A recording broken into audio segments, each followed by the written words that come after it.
سورہ کہف آیات 45 سے 49۔ اور ان لوگوں سے دنیوی زندگی کی یہ مثال بھی بیان کر دو کہ وہ ایسی ہے جیسے ہم نے آسمان سے پانی برسایا تو اس سے زمین کا سبزہ خوب گھنا ہو گیا، پھر وہ ایسا ریزہ ریزہ ہوا کہ اسے ہوائیں اڑا لے جاتی ہیں، اور اللہ ہر چیز پر مکمل قدرت رکھتا ہے۔ مال اور اولاد دنیوی زندگی کی زینت ہیں،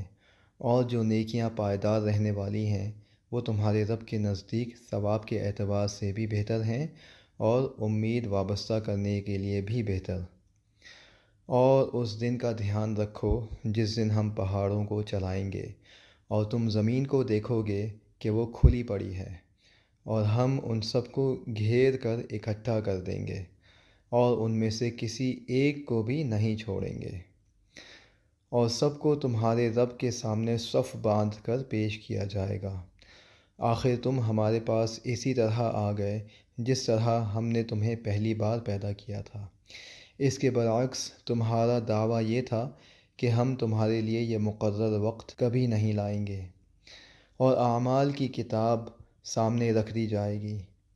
چنانچہ تم مجرموں کو دیکھو گے کہ وہ اس کے مندرجات سے خوفزدہ ہیں اور کہہ رہے ہیں کہ ہائے ہماری بربادی، یہ کیسی کتاب ہے جس نے ہمارا کوئی چھوٹا بڑا عمل ایسا نہیں چھوڑا جس کا پورا احاطہ نہ کر لیا ہو،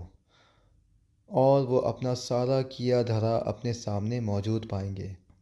اور تمہارا پروردگار کسی پر کوئی ظلم نہیں کرے گا۔ آسان ترجمہ قرآن، مفتی تقی عثمانی۔